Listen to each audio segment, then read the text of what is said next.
This footage shows the final moments of Keely Bunker before she turned up dead in a park. She was celebrating her 20th birthday with a few friends, one of whom was 20-year-old Wesley Street. The two had known each other since childhood, and Keely completely trusted him. So when he offered to walk her home, she readily agreed, not knowing that he was a vile predator masquerading as a nice guy. So what really happened? How did Keely die? And how did Wesley's true nature remain hidden for so long?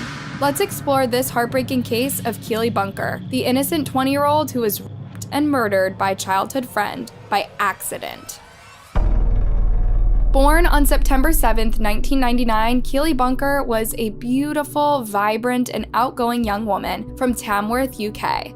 Her family described her as a kind, caring person who would do anything for anybody and didn't have a bad bone in her body. She loved children and often talked about how she'd like to have 3 or more of her own. When this horrific incident happened, Keely was scheduled to go to an interview at her former elementary school to work as an assistant teacher. Sadly, someone she'd known her entire life crushed all her dreams. On September 18, 2019, Keely, who had just turned 20 years old, wanted to celebrate this milestone by attending a concert by her favorite rapper, H, at the O2 Institute in Birmingham. She was really excited about this, as you can see in the tweet she posted 2 days earlier. Only thing keeping me going is seeing H on Wednesday. Hopefully he'll see me and we'll get married, XXX. She attended the concert with her best friend, Monique Riggin, and the two girls had a wonderful time. After the concert, they met up with another friend named Wesley Street, and they went to a nightclub called Snobs to continue with the celebrations. Now, Wesley, who is also 20 years old, had known Keely since preschool and had maintained their friendship throughout the years. So Keely really trusted Wesley, never for one moment thought that he would do anything to hurt her. Here's the footage of Wesley at Birmingham New Street train station going to meet up with the girls after the concert. In this footage, Keely and Monique are seen at the entrance of the Snobs nightclub after meeting up with Wesley. Keely is seen here dancing and having fun at the club, and nothing seems off. Wesley can also be seen laughing and enjoying himself. The 3 friends left the club at around 3:30 a.m. and took a club to Monique's home. They arrived at Monique's home at 4 a.m. and as they were standing outside, Monique asked Keely to stay over for the night, but she declined, saying she was too tired and wanted to go home since she had an interview later in the afternoon. Keely's house was just a short walking distance away, and she assured her friend that she'd be okay because she had Wesley with her. She said, "I've got Wes, I'll be fine, I'll walk back with him, I'll be safe." Heartbreakingly, it would turn out that she was wrong about Wesley. Keely's family and friends began getting worried when she didn't show up for the big job interview that she had been so excited about. They tried calling and texting her, but got no response. Monique then contacted Wesley to see if Keely had stayed over with him because he had suggested at one point that both girls could sleep at his house, but they both refused. Wesley claimed that he had left Keely at a telephone booth near his house, and she walked the rest of the way alone. When Monique told him that Keely had not returned home, he became angry, saying that he was being accused of Keely going missing. Around 5:30 p.m. that day, Keely's family called the police to report her missing. And since Wesley was the last person to see her, he was brought in for questioning. He told the police the same thing he had told Monique, that he left her near a telephone booth. The police then asked him to show them the exact location he left her and the route that they'd walked to get there. And he was very cooperative. You know which way she walked at all? No. I'm guessing she went there. Okay. She was going there. Which way would she go home normally? This way. Back that way? Yeah? Okay. Is that the way you would walk if? Yeah. But then, after the police asked for his phone, he became super anxious and completely defensive. Okay. Just as part of the investigation, mate, I actually need to grab your phone off you. Yeah. Is that alright? Can I just grab it, mate? Yeah, that's fine, mate. Lovely, thank you. Meanwhile, the search for Keely continued, with her family, friends, and police scouring the area for any sign of where the 20-year-old could have gone. Then, at around 9 p.m., Keely's uncle, Jason Brown, who was a part of the search party combing Wingington Park, which was near the telephone booth where Wesley claimed he had left Keely, noticed something in a stream that was located at the edge of the park and ran through a tunnel. As he went closer to investigate, he saw hair and an arm with a bracelet on, and let out a horrendous scream. Everyone ran to his side to see what was going on, and they saw him staring in horror inside a tunnel where the lifeless body of his niece lay face down in the water. Her inner clothes had been pulled down, and there were marks on her neck indicating she had been choked to death. Whoever had done this had forced himself upon her, ended her life, and attempted to cover her body with branches. The case was now a murder investigation, and Wesley, being the first suspect, was immediately arrested. Here is the body cam footage of his arrest. Wesley, you don't need to listen to me. Right, this moment in time, you're under arrest for suspicion of murder. In the background, you can hear Wesley's anxious parents talking to the police and wanting to know why their son was being arrested. On the way to the police station, Wesley allegedly told police he was hungry and if there was any food to eat when he got there. Then at the station, an officer asked him how he was feeling, and he replied, "A bit sad. I wouldn't even say a bit sad, just sad." You'll need to ask you some questions, and all those questions are just to check that you're okay, and that he knows how to look after you, that's all. He or she, I should say. Have you had any alcohol or drugs in the last 24 hours? Yes, I've had alcohol. What did you have and when did you have that? Probably got to Rome around about 11ish, somewhere near that time, and I was drinking vodka. 11 o'clock last night? Yeah, it was in Stans. You've said when I've asked you if you're going to harm yourself, harm yourself, you said no. How are you feeling now? I don't know. Have you had any alcohol or drugs? Answered yes to the added vodka and apple last night. You're not dependent on alcohol or drugs. You're not allergic to anything, and you haven't got any dietary needs, religious needs, and there's nothing else that I need to know about that might affect you while you're here. Would you say that's accurate? Can we change it? Which one? Where it is dinner. Yeah. A bit sad. A bit sad, okay, that's not a I problem. wouldn't even say a bit sad, just say sad. Sad. Okay. Change that for you.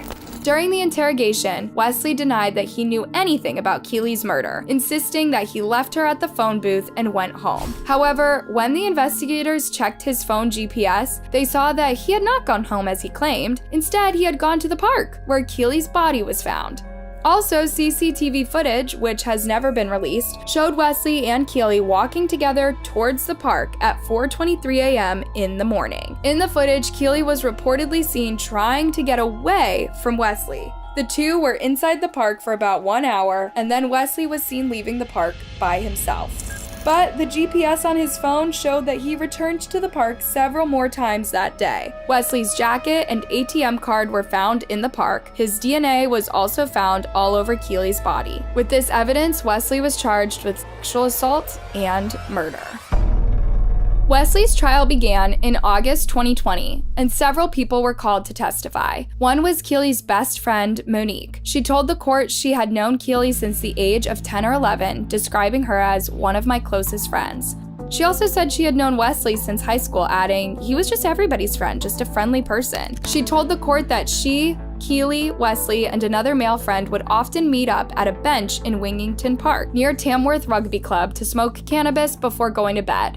She said she and Keely would never go without the other two. The night before her friend died, she said that they were using her phone since Keely's phone was broken. They had arranged to meet Wesley once the concert ended at 10:10 p.m. He met them at a McDonald's near New Street Station, and the three of them went to Snob's nightclub. She said that they were in Snob's for around 3 hours, adding that she and Keely drank around 4 vodka Red Bulls each in the club, but were not drunk. When asked how much Wesley had taken, she said, "Every time we had 1 drink, he had 3. He said he was drunk, a lot, towards the end of the night." She told the court that on the way home, Wesley said he felt really sick, and at one point asked the cab to pull over to let him out. She became emotional as she described the last moment she saw her friend, and how she had told her not to worry because she was with Wesley. Monique said that she messaged Keely later in the day about a Snapchat memory of the two of them, but didn't get any reply. Then she messaged Wesley at around 1 p.m. asking, "Are you alright? Did you get home okay?" That's when he told her that he had left Keely at the phone booth to walk the rest of the way by herself.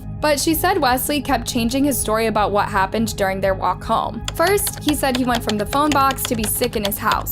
Then he said he was sick outside of the house. It kept changing. A club goer named Josh, who had met the three friends in Snobs for the first time, also got to the stand and testified that while he was talking with Keely, her friend called Wes kept coming up to them and shaking his hand. Josh described him as 9 out of 10 drunk, but silly drunk, not aggressive. Josh then told Keely he had to leave. The two said their goodbyes and exchanged Snapchat contact details because her phone was broken. Josh said shortly after that, Wesley came up from behind and lifted Keely up, but she laughed it off. He said that he messaged Keely on Snapchat later that morning and asked if she got home okay, but he never received a reply. Later that day, he came across a missing persons appeal for her on Twitter and told his sister he had been talking with Keely the previous night. At the beginning of the trial, Wesley maintained his innocence, claiming that when he left her, Keely was alive and in a good mood, saying she seemed happy 110%. However, when presented with all the evidence, he changed his story, admitting that he was indeed in the park with Keely when she died. He claimed that they were just playing around and he jumped on her back for a piggyback and she accidentally fell and fatally hit her head on the gate post. But Keely's body injuries proved that was a lie. Keely's cause of death was from someone deliberately applying pressure to her neck. No traumatic injury was found in her brain. Also, this does not explain how his DNA was found on Keely's body. When confronted with this evidence, Wesley changed his story yet again, claiming that while they were walking toward the park, he and Keely began flirting with each other. But again, he was shown CCTV footage of Keely trying to get away from him. He claimed that they were just play fighting, and went on to say that when they got to the park, they began kissing and fooling around. He insisted that it was consensual and that while doing it, he placed his arms around her neck from behind and got carried away, ending her life accidentally. When he realized what he had done, he admitted that he tried to cover it up by dragging her body to the pond and covering her with branches. Wesley lived very close to the park and got home around 6:20 a.m., but went back to the scene 4 hours later to cover her body with more branches, hoping she wouldn't be found. He repeated this several times throughout the day until he was taken in for questioning. When asked why he lied the first time, he claimed, "I was scared and didn't know how to tell people how she died. I was scared to explain to the police, everyone, my mom and dad." However, the prosecution had another theory of how they believed things happened. On their walk home, Wesley managed to convince Keely to go to the park to smoke, but when they got there, he turned on her in the most vile way. Can you imagine the sense of betrayal Keely must have felt before she died? This was someone she had known and trusted almost her entire life, and he turned out to be just another disgusting predator. The claim that he had killed her accidentally in a moment of passion was also not true, because it would take more than a few seconds to take someone's life by putting pressure on their neck. The forensic doctor who examined Keely said that she had hemorrhages to her eyes caused by pressure to the blood vessels, which said he would be consistent with strangulation. The doctor went on to say that there was a triangular-shaped mark on Keely's neck, which was caused by her trying to remove someone from her neck, consistent with a fingernail scratch. She also had bruises on her face and scratches on her forehead. As the trial continued, more and more chilling evidence would be revealed to show the kind of monster Wesley really was. And as it would turn out, Keely was not his only victim. So, Wesley had been living a double life. While he presented himself as the nice and friendly guy who was the life and soul of the party, he was, in reality, a serial predator who preyed on vulnerable young women. In 2015, he allegedly attacked a 16-year-old girl in a bathroom and a kitchen. Then, in 2017, he did the same thing to a 15-year-old. Months before he killed Keely, he had attacked another 20-year-old woman. The prosecution believed there were more victims, but these three were the only ones brave enough to come forward. Only one of the victims had gone to the police and reported the attack before the murder. The other two came forward after hearing about Keely's case. One woman told the court that she had met up with Wesley for the first time and exchanged Snapchat details. He later messaged her and told her that she was attractive and asked her to meet up with him. And she agreed, saying, "I just thought, why not? Give it a go." But this proved to be a mistake, as he ended up attacking her in his home. She said that for a while she had blamed herself for the incident because she had gone to his house. It wasn't until I heard the sad news concerning Keely that I found the courage to tell someone. It was at that point that I felt the full force of what happened to me. But by that time, I had already dealt with my grief in what I feel was a bad way. Another survivor said she never thought she would get over the traumatic experience, and it almost overwhelmed her. After what he did to me, I thought it was going to destroy me, but I haven't let it. I am glad the truth has come to light and that I, the other victims, and Keely's friends and family are getting the justice that's deserved. The third victim said that she was really scared to tell anyone because of how ashamed she felt after the horrifying experience, but after hearing about Keely's murder, she just had to speak out. After Wesley attacked me, I was scared to tell anyone. However, looking back, if something made me physically sick in your stomach, it's definitely not okay. When I speak out about my experience, I had to fight a lot of demons. A lot of insecurities I masked over the years came back. I have been left with a lot of psychological trauma. The prosecution said she understood how social pressure might have prevented the victims from reporting the incident. Keely Bunker, our Keely Bunks, was the kindest, most beautiful young lady you could ever wish to meet. Keely was compassionate, loving, caring, and would put others before herself, always. Keely loved everyone unconditionally, and nothing was ever too much trouble. She had many friends. She didn't realize just how many she had. We know that she was loved by all. We could never have wished for any more from Keely. She was perfect in every way. Her life was taken away so cruelly and far too soon. As Keely's family, the outcome of this trial will never be enough in terms of justice. It will never bring our Keely back to us. We miss her so much, and words can never express the heartache we feel. Before Wesley was sentenced, the judge told him that while walking Keely home that early morning, he was satisfied you persuaded Keely to divert to the rugby club, probably on the pretext of going for a smoke.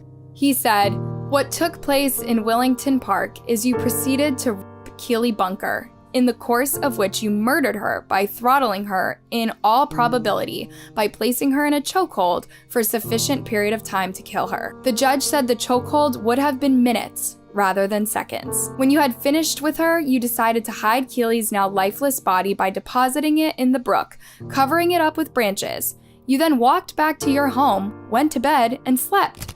The judge further said that Wesley had formed a carefully crafted scheme of lies following his crime, tailored to fit the evidence. He said that not only had Keely lost the opportunity of fulfilling her life ambition, helping to educate young children, her family had lost the company of their beloved daughter, sister, and niece. He sentenced Wesley to a minimum of 30 years, but said, "You may never be released, as that will only occur if and when the parole board is satisfied it is no longer necessary for the protection of the public that you should be confined.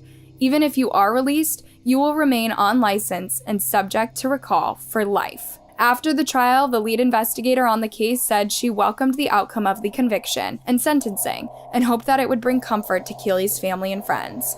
This devious and manipulative character, someone who repeatedly lied and targeted young women, is now behind bars, and I'm grateful to every single person who helped us reach this conclusion. This footage shows the last moments of 21-year-old Libby Squire before she was violated and killed by a predator who saw her walking alone in the street. Libby was drunk and vulnerable after a night out with friends. She thought the predator was going to help her, but she would end up dead in a river. After 7 weeks, Libby's family were told yesterday that a body had been found in the Humber estuary. Tonight, they got the news they'd been dreading, as police confirmed it was Libby's body. A post-mortem examination that began this afternoon continues tonight as police try to establish what caused Libby's death. They say this is a hugely distressing time for her family and a very difficult time for all those who've been involved in the investigation. But how did Libby end up in this situation? Who was the predator who killed her? And what could have been done to prevent this tragedy? Let's explore in this video.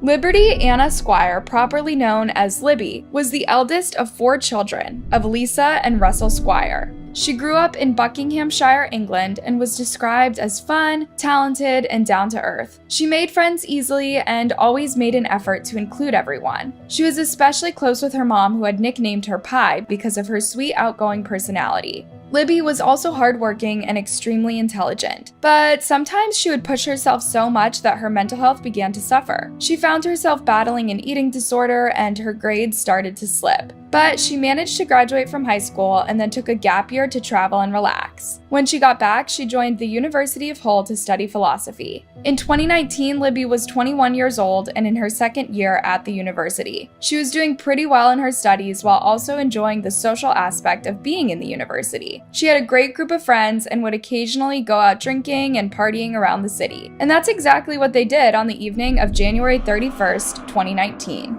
The evening started with a group of friends having drinks and playing games in their students' accommodation. They drank until around 10:30 p.m., and then they decided to head out to a local nightclub called the Wesley. They arrived at the club around 11:20 p.m., but Libby was turned away because she was too drunk. Her friends had to make a choice: either go back and call it a night, or continue partying without her. They chose the latter, but had to make sure that she got home safely before they continued their evening. At around 11:26 p.m., the friends can be seen in this CCTV footage, putting her in a cab before paying the driver to take her home. They watched as the cab drove away with their friend, never imagining that it would be the last time they would ever see her alive again.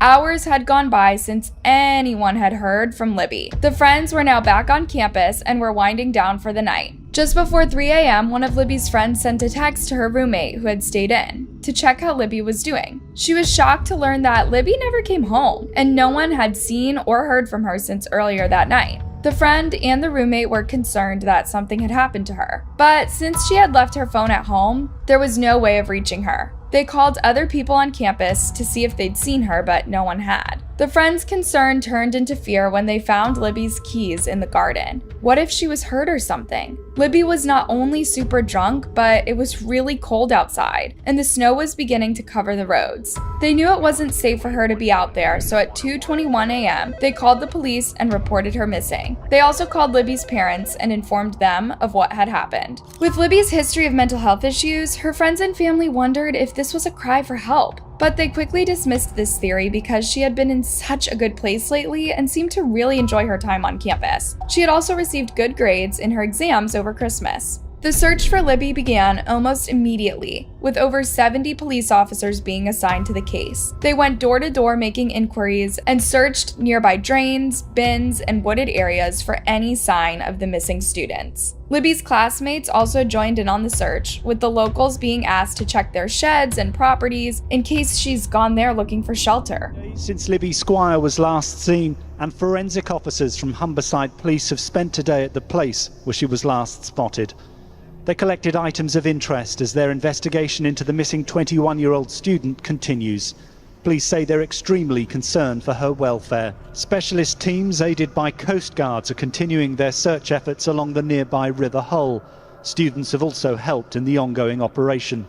She's a lovely person, and it's so out of character for something like this to happen. Please come home. We know, we love you, and all the support. There's over 200 people in there for you. Please come home soon. Obviously, when people go out and they drink, sometimes you lose your phone or you can't get home quite as easy, but she's always made sure that she's found a phone or anyone she can contact to make sure someone knows she's safe, regardless of what happened. So to not hear anything from her at all is completely not like her. The police were able to track down the cab driver who had picked up Libby that night. He insisted that he dropped her off at home just as instructed and saw her walking toward her front door. Fortunately for the driver, CCTV footage in the area corroborated his story. It showed Libby being dropped outside her home on Wesley Avenue at 11:30 p.m. But for some reason, Libby didn't enter her house. Surveillance cameras in the area captured her walking alone on the side of the road at 11:37 p.m., and she appeared really drunk. At 11:39 p.m., she appeared to have dropped something, and while trying to get it, she fell over in the snow. Two passerbys stopped to help her get there when they saw her lying in the snow. They said she was crying, agitated, and incoherent. When they tried to help her, she was aggressive and snapped at them to leave her alone, and they eventually gave up.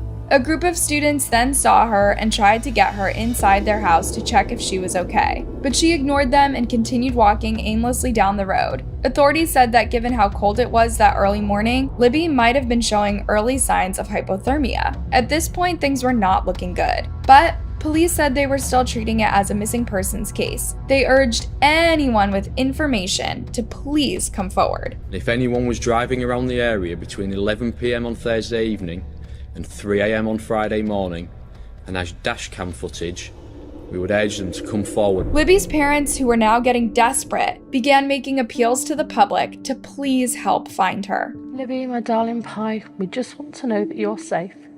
Please get in touch with us any way you can. The whole family is missing you, especially me and your dad, sisters and your brother. I miss you so much. It's breaking my heart not knowing where you are. Please come forward with any information you may have, no matter how small or irrelevant it may be. We just want Libby home. As the days went by without any signs of Libby, more police officers and specialists were brought in to help. They began searching nearby water bodies, including the River Hull, for any sign of Libby. It's day 4 of the search, and now experts are looking for clues in the water. This river is a few meters from where missing student Libby Squire went missing on Thursday night. On the road where Libby lives, the search effort is just as thorough.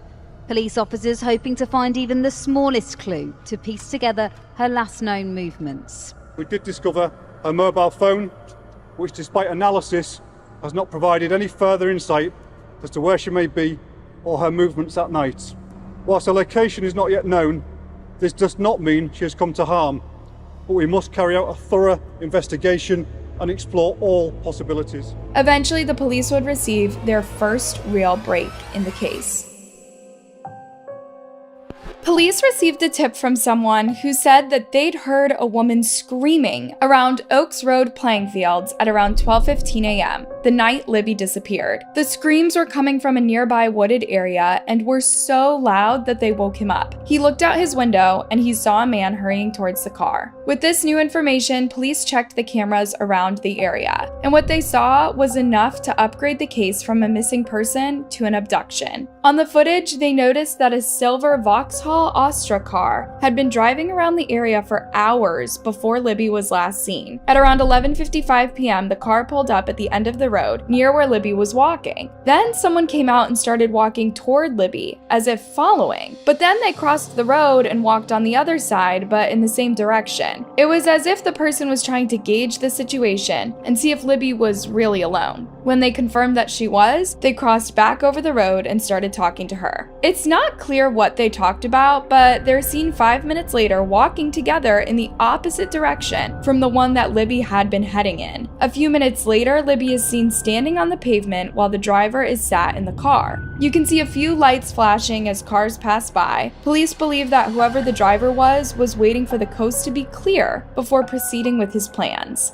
At around 12:08 a.m., Libby is seen getting inside this person's car, and they drive off. Libby's watch was later found in the same area. Something had happened to make it come off, and police theorized that the driver had probably grabbed her arm to pull her in. The car was seen again parked around Oak Road playing fields. It was there for about 10 minutes, which was around the time that witnesses said that they heard screams. The car lights then came on and was seen leaving the area, heading back to the streets. 2 women then came forward with some pretty helpful information. They reported that around 3 a.m., a man had stepped in front of them in the streets and started pleasuring himself. The women were obviously horrified, but the perv didn't seem to care. In fact, he actually seemed to enjoy the reaction that he was getting. The police used this timeline and the description to track down the man in question. And as you must have already guessed, he was the same guy seen following Libby and driving off with her. On February 6th, police announced that they had arrested 24-year-old Pawel Relowicz in connection with Libby's disappearance. Pawel was originally from Poland, but he moved to the UK in 2015. He soon met his wife through a dating site, got married, and had 2 children. Neighbors described him as a hard-working family man who worked as a butcher and enjoyed going to the gym and long walks with his young family. He was always friendly, polite, and smiling. Nothing seemed off about him. That is, until 2017, when he began committing some rather disgusting offenses around Hull. In July 2017, a woman sharing an intimate moment with her boyfriend spotted Pawel spying on them through her ground floor bedroom window.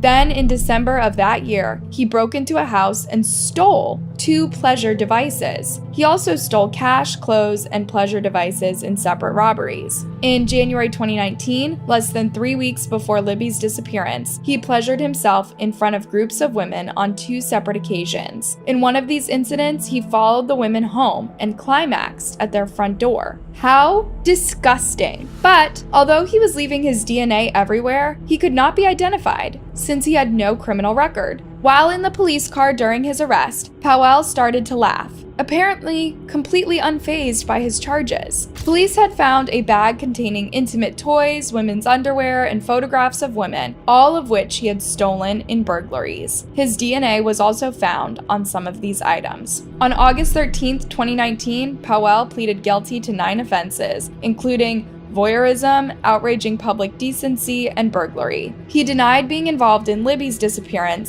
saying that he had never seen her in his life. However, when the police showed him the CCTV footage, he changed his story, claiming to be a good Samaritan who had picked her up that night to help. He claimed he dropped her off at Oak Field and went home. While this was not the confession that the police were looking for, it was enough to place him at the scene of the crime. But the police needed more evidence. Meanwhile, he was sentenced to 8.5 years for his other offenses. On March 20th, 2019, Libby's case took a tragic turn when a fisherman found her severely decomposed body floating in the water. After 7 weeks, Libby's family were told yesterday that a body had been found in the Humber estuary. Tonight, they got the news they'd been dreading, as police confirmed it was Libby's body. A post-mortem examination that began this afternoon continues tonight as police try to establish what caused Libby's death. They say this is a hugely distressing time for her family and a very difficult time for all those who've been involved in the investigation. An autopsy confirmed that Libby had been violated before she was killed. Because of the state that her body was in, it was impossible to determine how she died. The pathologist also could not determine whether she was dead or alive when she was thrown in the river. But with the body found, Pawel's charges were racking up to include kidnapping, murder, and rape. The trial began in 2021 and lasted 4.5 weeks. The prosecution said Pawel was looking for an opportunity on that night when he came across Libby, drunk and possibly suffering from hypothermia. While the prosecution couldn't establish whether Pawel forced Libby into his car or invited her, they were adamant that his intention wasn't good. To the prosecution, Pawel intended to commit an offense, and it could have been to any other female, and Libby became the unfortunate victim. She was alone in the wrong place at the wrong time, giving the predator the perfect opportunity to pounce on the prey. The prosecution said that Pawel drove Libby to the playing fields on Oak Road to take advantage of her, and even after he got what he wanted, he didn't stop there. He killed her and then tossed her body into the river to wash away the evidence. Pawel had scratches on his face, which were evidence that Libby had tried to defend herself. The prosecution also highlighted Pawel's history of sexually motivated offenses in the 18 months before the murder, claiming that he was a man with uncontrolled sexual urges. In his defense, Pawel insisted that he only stopped to offer help to a visibly intoxicated Libby, and that he drove her to Oak Road playing fields where they hugged, kissed, and hooked up consensually. He claimed that he then left Libby at the field and drove off in search of attractive women. He admitted pleasuring himself in public later that night, but denied he was excited as a result of Libby's murder. During the trial, the defense read some parts of Libby's medical records which showed that she had previously experienced thoughts of ending her life, which included jumping in the river. Almost a week after deliberation, the jury found Pawel guilty of all charges against him. Just in the last few minutes, the jury, which has been deliberating for 5 days now, coming back with guilty verdicts for both counts of murder and rape. But Relowicz and his defence team throughout saying that although he did admit to having sex with the university student, he said that was consensual, but a jury now deciding that in fact it was rape and that he then was guilty of her murder. He was sentenced to life in prison with a chance of parole after 27 years. While delivering the sentence, the judge described Pawel as a very dangerous individual. Your offending escalated. You grew increasingly emboldened. No doubt you were increasingly confident you would not and could not be caught. She described the crimes as perverted campaign of sexual deviant behavior, saying, "There was a significant degree of planning that night as you patrolled the student area looking for a suitable victim." On Pawel's decision to put Libby's dead or dying body in the river, the judge said, "I have no doubt your purpose was to conceal her body, and you intended and hoped her body would be washed out to sea and never found." Firstly, we would like to thank everybody for their love and support over the last 2 years. We've both really appreciated it. Our special thanks go out to the police teams and the other agencies that were involved with Libby's case from the outset through to today. As a family, today's verdict changes nothing for us. There is no closure, we don't get to have Libby back, and our lives don't revert back to normal. However, we are pleased that all the hard work and dedication of the police and legal teams has been recognised. Libby will always be with us, and we are all so proud of our beautiful, caring, wonderful girl. And although she has been physically taken from us, the memories we have and the love we share will never be taken. Thank you. Pawel's wife divorced him after he was convicted, and she moved back to Poland with her children. She maintained that she didn't suspect anything about what Pawel was up to, as their relationship was perfect, and he was a good father to the children. She said she was horrified when she found out that the man she'd married was a predator and a killer. After her daughter's murder, Libby's mom, Lisa, began publicly advocating for men convicted of non-contact sexual offenses, such as voyeurism, to be given tougher sentences, as well as therapy. Her campaign claims that this will prevent such offenders from escalating to more serious offenses of rape and murder, as what happened with Pawel. I can't imagine your pain and suffering that you go through. And also, like Marco, with some of your comments, I thought he was being a little bit too kind. There is other treatments that could be available, but I won't mention them in this committee. Yeah, that's on my mind. I suppose that's on your mind. That'd be against you. My tools. Yeah, there are other treatments that they do in other countries which would stop this. Yeah. I don't think there's any treatments available to cure these men, these animals that do this. I'm with you. I think she should be locked up. I think she should be locked up forever. And never let out to prowl the streets again, because that stops it. Yes. Once they're in a cage, they can't go on the pavements in the parks, they can't do it again. That's the solution.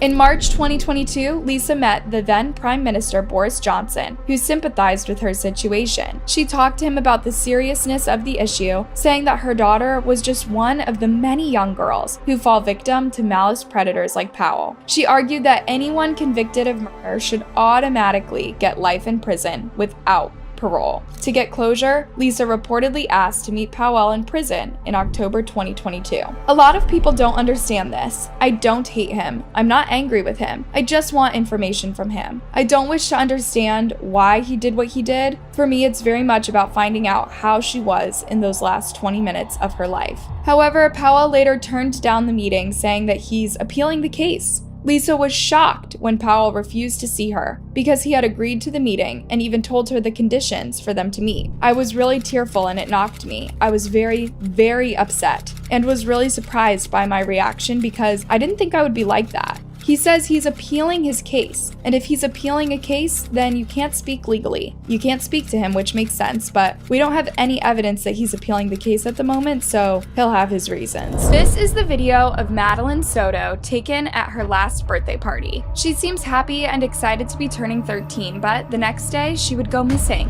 Her mom and her mom's boyfriend claimed that they dropped her off at school that morning and didn't know where she could have gone. We dropped her off at school, close to school. She wanted to walk the rest of the way. You seem very emotional right now. Explain to us. I dropped her off. Everything looked fine when I drove away. It's the last time we saw her. What were the conversations that y'all had in the car when you dropped her off? Not much. She was asleep for most of the way. Told her have a good day at school when she got out. I love her. She said thanks, love you too. That was it. But later, investigators would find chilling evidence showing that this was all a lie. Our detectives have determined that Madeline was never dropped off. Instead, we believe she was already dead at the time and that Stefan Stearns moved her body in the early morning hours on that day. So what really happened to Madeline? How long had the mother's boyfriend been hurting her? And how was her mother involved in all of this? Let's find out. Madeline Soto, or Maddie, as she was fondly called, lived in Kissimmee, Florida, with her mom, Jennifer Soto, and her mom's boyfriend, Stephen Stearns. She attended Hunter Creek Middle School and was described as energetic, nice, and talkative. On Sunday, February 25th, 2024, Maddie had a party to celebrate her 13th birthday. It was an exciting day for her because she was transitioning from being a child to becoming a teenager. Her mom described her as being so happy and showing off all her gifts. She went to bed happy, but things would soon take a frightening turn for the new teen. The next day was a Monday, and Madeline was seen being driven to school by her mom's boyfriend, Stefan. However, when her mom went to school around 4:30 p.m. to pick her up, she was shocked to learn that Madeline never came to school that day. Jennifer spent the next 3.5 hours searching around town for her daughter. She called everyone she could think of to see if they knew anything about her daughter's whereabouts, but no one had. I went to pick her up after school, and she wasn't there. So I started driving around, maybe thinking she took a walk. Maybe she decided to walk to my mom's office, which is pretty close to the school as well.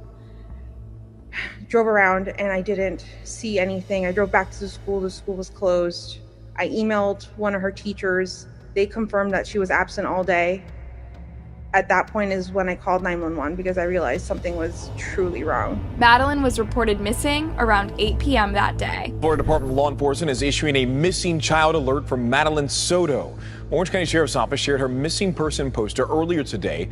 The 13-year-old was last seen around 8:30 yesterday morning near Town Loop Boulevard and Hunters Park Lane in Orlando. The last person to see Maddie was Stefan, so he was questioned by the police about what happened that morning. In the initial interview, he said that he drove Maddie to school that morning at around 8 a.m. and dropped her in front of a church about a block away from school.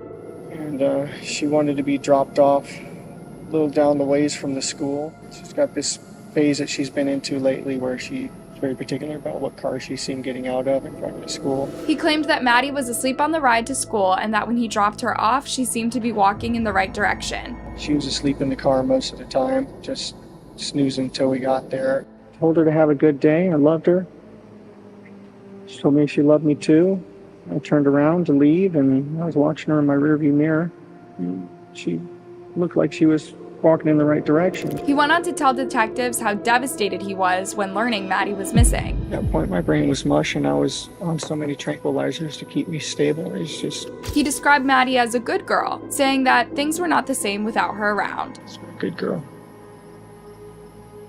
It definitely doesn't feel the same around here if she's not here. So where could Maddie have gone? A massive search was launched to find the missing girl, with over 100 law enforcement officers, including deputies, detectives, intelligence analysts, specialized personnel, and bloodhounds, canvassing the surrounding area in search of the missing teen. Flyers were also passed in the area to notify people about the ongoing search. The Florida Department of Law Enforcement also added Maddie to their current missing child alerts and listed her as endangered. When a missing child is listed as endangered, it means that their physical safety is in danger, such as predatory abduction or kidnapping, and that law enforcement has a well-founded belief that the missing child is in imminent danger of death or serious bodily injury. Authorities say that they were concerned for Maddie's safety because they didn't know where she had been taken or she had stepped away. Around this time, Jennifer went on Fox News to give her version of events. She reiterated what Stefan had told the police, saying that he dropped Maddie off at a church near the school. Monday morning, we took her to school. We dropped her off close to school, across the street from a church, which is it's right next to the school. She crossed the street and walked to school, what we thought walked to school. My boyfriend who drove her to school drove away at that point. It was seen on video footage that she hung out in the parking lot of the church for a few minutes and then got up and walked towards the school. But she never made it that walk and that was around 9 a.m. when she got up. She never made it to school after that. It's right next to the school. I don't know why she didn't make it. I don't know if something happened on her walk along the way or if she got taken. but she never made it. In this interview, you can see Stefan in the background pacing back and forth before sitting right behind her and listening. Jennifer also mentioned that Maddie had left her phone at home that morning, but said it was not unusual since she had ADHD and can be very forgetful at times. She's never ever mentioned anything like this before, and she's not the type to want to do this. She did accidentally leave her phone on Monday, which is kind of normal for her. She's got ADHD and very forgetful. So she left her phone at home, so there's no way to trace her. They tried tracing her school laptop, but that's off. Jennifer said that she believed Maddie had been taken against her will because there was no way she could have gone off like that on her own. I'm trying to hope for the best, but I'm scared for her. I want her to be okay, and I want her to be safe. I don't want her to come back harmed. I just want her back. Whatever that means, I just want her back. Wednesday, February 28th, authorities held a press conference to update the public about the ongoing search. So our missing persons detectives responded to take over the investigation. So they did interviews with mom's boyfriend, Madeline's friends from school. We were able to access Madeline's phone, and there is information on the phone that indicated that she told people when she turned 13, which was on February 22nd, she actually wanted to go live in the woods.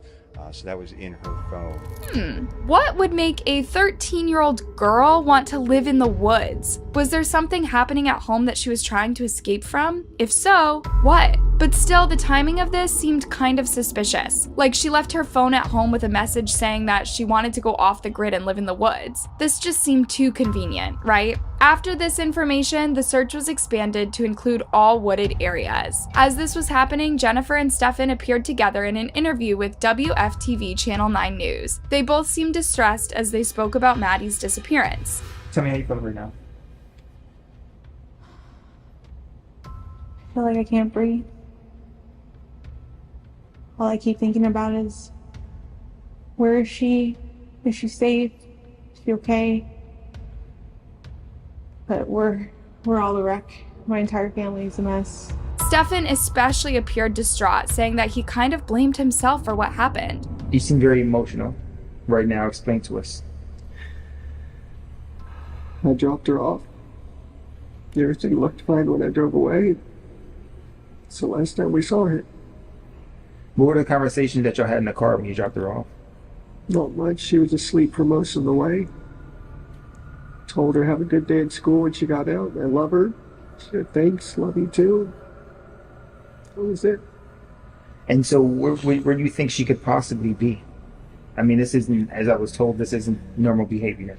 It was not normal behavior. She's not the type that would just run off. We don't know where she can be. We're scared. We just want her home. Are you, in a sense, blaming yourself? It's hard not to. Why? I dropped her off early. But this case was about to take a disturbing turn. That same night, February 28th, Stefan was arrested on unrelated charges. In a press briefing, the Orange County Sheriff revealed that while they were interviewing Stefan, they asked to search his phone and he agreed. But then he said he accidentally performed a factory reset of his phone. Coincidentally, this apparent factory reset was done on February 26th, the same day Maddie went missing. I don't know what the heck I did, but somehow during the massive OS update, I managed to factory reset my phone and lose all of my contacts, all my information. But the factory reset didn't work, as Stefan had hoped it would, because detectives were able to recover some of the images and videos that Stefan was trying to hide. And as it turns out, that this sick monster had been hurting Maddie in the most disgusting and horrific way for quite some time. Investigators said that they found over 1,700 images in a folder within a Google Drive account. Several of those images were explicit, and some appeared to be of Maddie. There were also graphic videos videos of him doing perverted things to her, investigators believe the crimes had been going on for years, since Maddie was at least 11 years old, and they were committed at her own home. Can you imagine the horror that the little girl must have endured inside her home for those 2 years? Where was her mother when this was happening? Did she know what was going on inside her house? If she did, why didn't she do anything to stop it? We'll get to that, and I've got to warn you, the answers will leave you outraged, but let's continue. A detective wrote in his report that when they asked Stefan about the images they found on his phone, he refused to talk and asked for a lawyer. Stefan was charged with committing several depraved crimes against a minor. He was also named as the prime suspect in Maddie's disappearance. Stefan, where's Maddie? Did you hurt her? Where was Maddie last seen? Why aren't you helping her mother and her family? At this point, Stefan had stopped talking to the police and asked for a lawyer. Investigators were now questioning everything that Stefan had told them. It was obvious that he had been lying to them all along. If he didn't take Maddie to school that morning, where did he take her? Is she even alive? The search for Maddie continued through Thursday and Friday morning. The county sheriff had some devastating news, saying that they were confident that Maddie was no longer alive. Last night, detectives from the Kissimmee Police Department met with Madeline's mother, and they had to tell her the very devastating news that although we have not found Madeline, we are now confident that she is dead. The sheriff said that they believed that Maddie was never dropped off at school on Monday morning, and she was dead before then. She was seen on surveillance footage slumped over in the front seat of his car. Our detectives have determined that Madeline was never dropped off. Instead, we believe she was already dead at the time, and that Stefan Stearns moved her body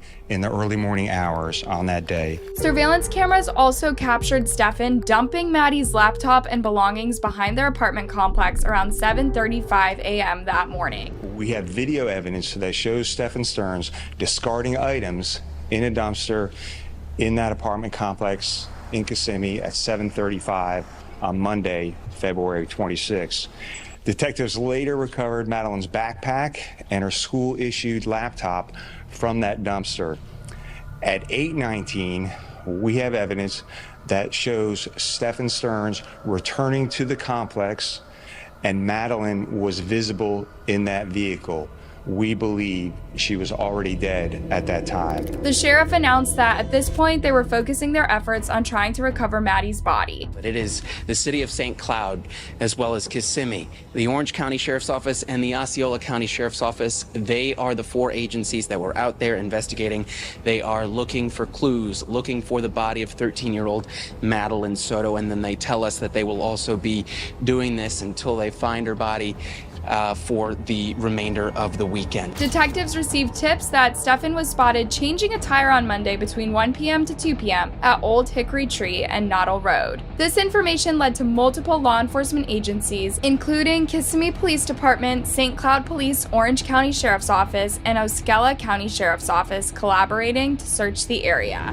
And we begin with some breaking news at this hour. That search has law enforcement walking through the woods near St. Cloud at this hour. This is the view from Skyfox, flying high over the scene on Knowltree Road near Old Hickory Road. Right now, the sheriff thinks the key to finding Maddie's body is by talking to people who saw this car on Monday that was in the area where they're searching now. At around 4:30 p.m., their efforts paid off. After being missing for 5 days, Madeline's body was found in a remote wooded area off Old Hickory Road. She was wearing the same clothes that she was last seen wearing.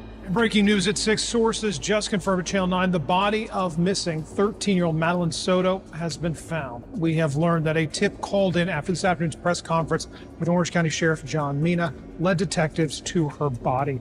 Law enforcement from several agencies still out at the scene right there off of Hickory Tree Road in Osceola County. The tragic news left everyone who had been following the case completely heartbroken, with many saying that while they didn't know Maddie personally, they had been praying for her to be found alive and well. It broke my heart because the first thing that came to my mind was my own daughter. And I'm sure that everybody thinks of that at a tragic moment like this. I didn't know Maddie personally, but it still hurts me because it really could have been any of my friends.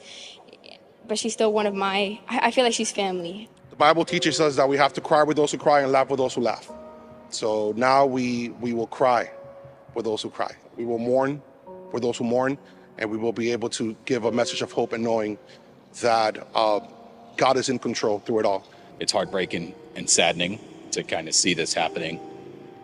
Your children are supposed to be protected, and unfortunately in this case, she was exposed. We want to let the family know that the church is there for them, that God doesn't abandon them because the situation changes. A memorial was set up for the young girl, with people in the community bringing flowers, rosaries, and stuffed animals. A lot of people showed up for this, parents, grandparents mostly, just people who either knew her or didn't even know her, but were just shocked to learn what she had to endure and the tragic ending of her life. People brought balloons and toys, flowers, everything you name it, teddy bears, to a growing memorial on the side of Hickory Tree Road in Osceola County. Maddie's disappearance and now murder has sparked a widespread community support in the quest for justice. Whoever it may be, they need to be punished to the fullest extent of the law.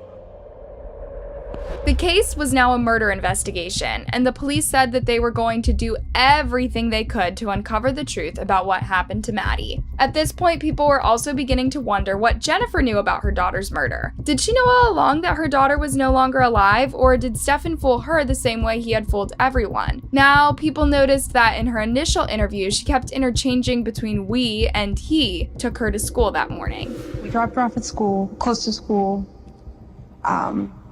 She wanted to walk the rest of the way. I wasn't the one who took her to school in the morning. That was my partner. Yeah. She also kind of contradicted herself about the last time she saw Maddie. In the TV interviews, she said that she last saw her daughter on the night of her 13th birthday party before she disappeared. I told her goodnight and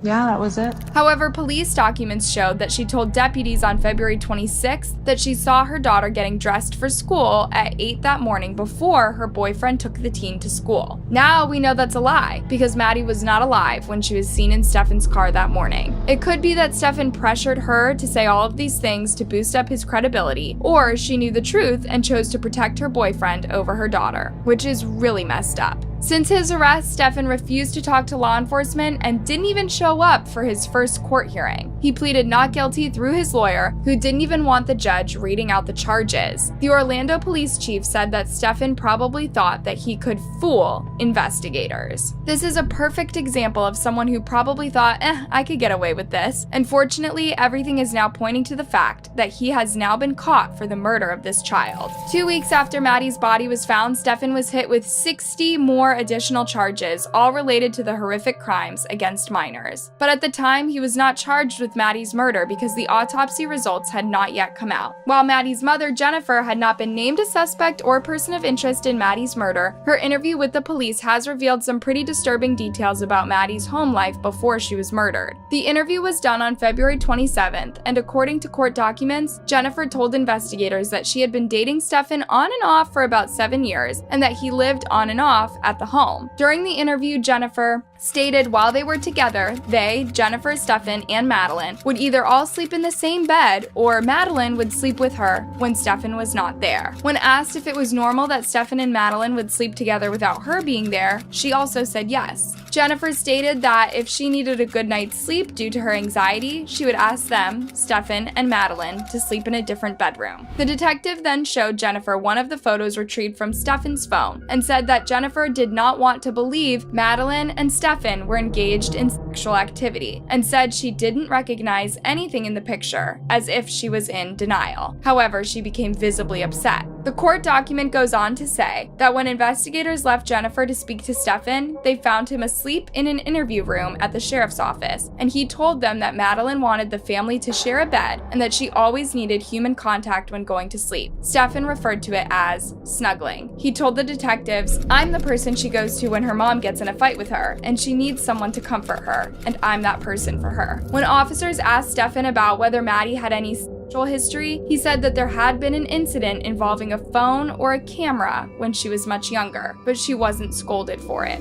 This girl knows nothing but love here in this house. She hardly ever hears the word no. Double-edged sword that is. On April 25th, 2024, Stefan was indicted by a grand jury and charged with first-degree murder. A pretrial hearing for the case is scheduled for July 10th, with a trial set for July 16th. If found guilty of the charges, he could be sentenced to life in prison. Details on how Maddie died or the circumstances surrounding her death have not been revealed as of May 2024. What do you think about this case? Do you think Jennifer is partially to blame for what happened to Maddie? Let me know in the comments, and don't leave without subscribing and clicking the bell button for more videos like this.